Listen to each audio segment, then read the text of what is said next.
मारी दियो हे बाबू मु समझियो किछि क्षति करेनी मो कान फुल मते दियो मो कान फुल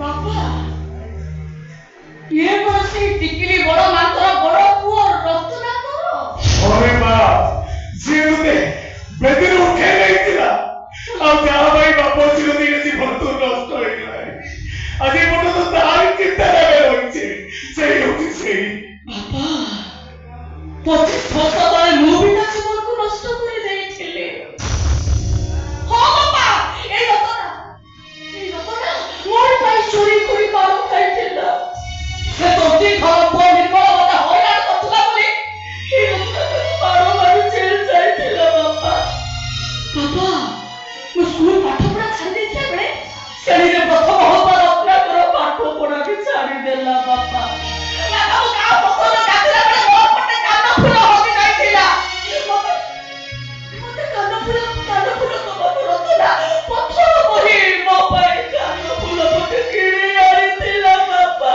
तेरे मां बाबा सब बड़ कथा कोन जानो 25 वर्ष हेला मु ता कथा तोरे मने पकेइनी एटा के 25 वर्ष हेला पकेटा पकेट रे रखे मुलुची भाई तारी भाई अबे बापो जदी आजी मोटो तो मोरी मोरी होचिছে बाबा हमें तू छाड़ी छी हमें कोना तो छाड़ी दे कि से मोरी गला बोली बाबा का तो संबंगा जगले पकड़ गई आसे बाबा बाबा मने पकेला जति बड़े रत्ना को बिटू छिले रत्ना ता पकेट को चोर करे चापड़ी धरिथिला सेमिति से कान फूल ऊपर पहाड़ पाछी न जाओ आ मत जते में से कान फूलटा को तळे पकाई देले रत्ना केमिति छोट पिला भया कांदुनी ए मां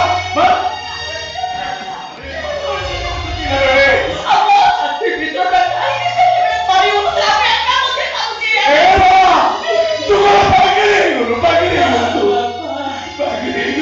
बाबा हमें तो कितने दुला करू से କଥା ଆମେ ଜାଣିଛୁ ହେଲେ ସେ ଆମକୁ କେତେ ଭଲ ପାଏ ଏ କଥା ଆମେ ଦି ଜଣ ଜାଣିଛେ ବାବା ବନ୍ଧୁ ଦେଖିଛି ହେଲେ ରତନା ପରି ବନ୍ଧୁ ଦେଖିନି ପ୍ରେମିକ ଦେଖିଛି ସଚୁ ରତ୍ନାକରର ଏମିତି ଗୋଟେ ହୃଦୟ ଥାଏ ମୁଁ ଆଜି ବୁଝୁଛି ବାବା तुम्हें तो दिन रास्ते भीतरे सोचती ना भीतरे हो तारे मुझे मुझे कि हम को बोलते भी कमा मुझे ठाकुरे रत्ना कर को बोलो करे दिया ठाकुरे एसजी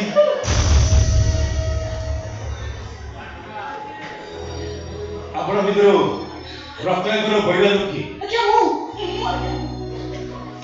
से बोले जी तो बोलो सुनते हैं कौन तो बोलते सेंस किंतु तका मुंडे खूब जोर आघात होइछ जेते शीघ्र गोटे माइनर ऑपरेशन करियो पड़ियो हां तो आज्ञा ऑपरेशन कर दियो किंतु टका तो भाबुछ नहीं किछि भाबिया दरकार नहीं जेते टका खर्च आमे दी जण जोगाड़ कर दो देखो जेते चेष्टा करी आमे पेशेंट को बचाई परिबोनी हे सर आपण बोले एबे एटी कहउछले माइनर ऑपरेशन ता करबे भलो होई जो बोली सेटा तो आजि काल रहिछि हेले रत्ना मुंडे वर्ष धरि जो रोगटा होछि ताकू भलो करिबा संभव न वर्ष धरि हां से रोगटा से चोना पड़े आ चोना पड़ला को आइतो न थाई माने रत्ना मुंडे हितबा ट्यूमरटा कैंसर बोली चोना पड़छि हां रत्ना को ब्रेन कैंसर और भाईसा और दिमाग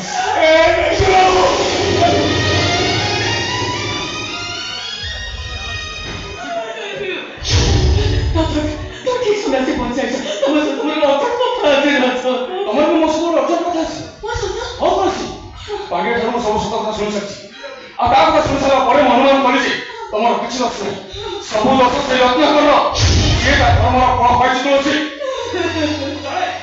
ता मुंडा रत्न जमडा मानछि ऑपरेशन न होले सेटा मरिबो କୁହନି ରତ୍ନାକର ଭଲ ହେଇଯାଉ। ରତ୍ନାକର ବଞ୍ଚିବା ଦରକାର। ମାନେ ମୁଁ ତମକୁ ହାତ ଯୋଡୁଛି। ମୁଁ ତମକୁ ଜୀବନରେ କେବେ କିଛି ମାଗିନି। ଆଜି ମୁଁ କାଲି ଗୋଟେ ମାଗୁଛି ରଜତ। ମତେ 1,00,000 ଟଙ୍କା ଧାର ଦିଅ। 1,00,000 ଟଙ୍କା? ହଁ, ସେଇ ଟଙ୍କାରେ ରତ୍ନାକର ଅପରେସନ ହବ। ଅପରେସନ ହବା ଦରକାର। ମତେ ତୁଳସୀ ବୋଲି ଚିହ୍ନେଇବା ଦରକାର। ତାର ଅପରେସନ ନହେଲେ ମତେ ତୁଳସୀ ବୋଲି ନ ଚିହ୍ନିଲେ ମୋ ମୁଣ୍ଡ ଖରାପ ହେଇଯିବ। ମୁଁ ନିଜକୁ କେବେ କ୍ଷମା କରିପାରିବି। ସେଇ ଅପରେସନ 50,000 ଟଙ୍କା ପାଇଁ ତମକୁ ବାହାରୁ ଉଠେଇ ଆଣି ତମ ଜୀବନଟାକୁ ନଷ୍ଟ କରିଦେଇଛି। ଅପରେସନ ହବା ଦରକାର। ସେ ଭଲ ହବା ଦରକାର। ସବୁ ଜାଣିସାରିବା ପରେ ସବୁ ଶୁଣିସାରିବା ପରେ ତଥାପି ସେ ଶୈତାନକୁ ତମେ ବଞ୍ଚିବାକୁ ଚାହୁଁଛ। ରତ୍ନାକର ତା କର୍ମ କରିଥିଲା। ମତେ ମୋ କର୍ମ ପାଳନ କରିବାକୁ ଦିଅ। 1,00,000 ଟଙ୍କା ଧାର ଦିଅ। କର୍ମ ପାଳନ କରିବ ନା ପ୍ରେମିକାର କର୍ତ୍ତବ୍ୟ କରିବ? ମତେ ଭୁଲ ବୁଝନି। ମତେ 1,00,000 ଟଙ୍କା ଦିଅ। ରତ୍ନାକରକୁ ଭଲ କରିବାର ସୁଯୋଗ ଦିଅ। ଅସମ୍ଭବ। ଅସମ୍ଭବ ନୁହେଁ, ସମ୍ଭବ। ମୁଁ ବି ଚାହିଁଲେ ଗୋଟାଏ ଦିନରେ 1,00,000 ଟଙ୍କା ରୋଜଗାର କରିପାରିବି। ଏଇଟା ବି ଅସମ୍ଭବ। ଏ ତୁଳସୀ ଜଣେ ଅବିବାହିତା ଝିଅ। ଏ ସହରରେ ଅବିବାହିତା ଝିଅ ମାନଙ୍କର ଚାହିଦା କମ୍ ନୁହେଁ। ମୁଁ ବି କମ୍ ସୁନ୍ଦରୀ ନୁହେଁ। ଶାଢୀ ପିନ୍ଧିଛି, ଜିନ୍ସ ପିନ୍ଧିବି, ଖୋସା କରିଛି, ବାଳ ଖୋଲିଦେବି, ଦେହକୁ ଘୋଡେଇ ଚାଲୁଛି, ଦେହରୁ ଶାଢୀ ଖୋସେଇ ଭିତରକୁ କିଛି ଦୂରରେ ଛିଡା ହେବି। 24 ଘଣ୍ଟାରେ ମତେ 12 ଜଣ ମିଳିଗଲେ ମୋ ପାଇଁ 1,00,000 ଟଙ୍କା କମ୍ ହବନି ଆଦାର ବାବୁ। ତମେ ରତ୍ନାକର ଏମିତି ନୁହେଁ, ମୋ ଧୂଳି ଖେଳ ବେଳର ବନ୍ଧୁ। କିନ୍ତୁ ସେ ଆମର କ୍ଷତି କରୁଛି। ଆମେ ତ ତାର କଣ ବଡ କ୍ଷତି କରିନେ। କଣ ବଡ କ୍ଷତି କରିନେ ତ ଆମେ? ମରିବ ସେଟା। ଏ ମେଡିକାଲରେ ମରିବ। ତା ନହେଲେ ମୋ ଏନକାଉଣ୍ଟରରେ ମରିବ ସିଏ।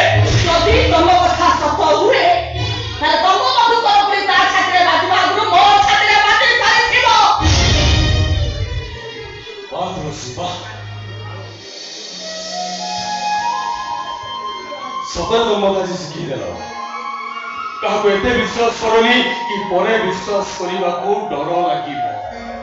ବିଶ୍ୱାସ ତମେ ମତେ କହୁଛ?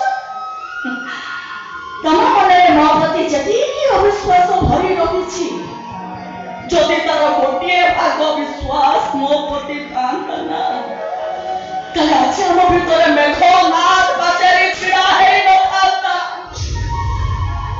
ମତେ ବିଶ୍ୱାସ କରୁଛ ବୋଲି କହିପାରୁଛ କେମିତି? କେହି ଜଣେ